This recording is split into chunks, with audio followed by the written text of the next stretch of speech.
5 жасар, азу жарып қойған, үйір көрмеген, көкпар шаппаған, біраз уақыт баптайтын адам болмаған соң формада емес, үйірге жарай береді, пісіп тұр. 4 аяғы да сау, құйма тұяқ, бойы 1,65, Түркістан қаласы Бірлік ауылында тұр. Бағасы 1.200.000 теңге деп тұр, саудасы бар. Қарайтын адам болмаған соң сатып жатырмын дейді. Байланыс телефоны 8775-143-4909. Қажет болса осы номерге хабарласыңыздар. Арнаға тіркеліп лайк басуды ұмытпаңыздар. Өздеріңіздің 4 түлік малдарыңызды сатуға жарнама салғыларыңыз келсе, мына телефонға хабарласыңыздар. 8702-910-0705.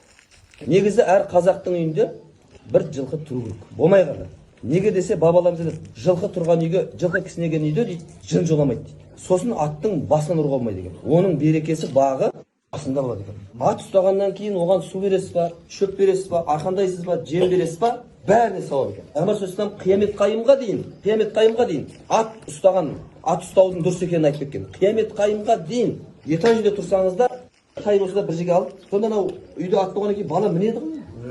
Мінеді ғой. Сол үшін біз ауылда қазір медресе бастап қойдық. Сода 56 бала оқытамыз. Бірақ аптасына бір күн міндетті түрде айғырға мінетін болады біздің балалар. 6 кластан бастап. Міндетті түрде мінгіземіз. Өйткені айғырға мінетін адам көп, бірақ додан ішіне кіретін адам аз да.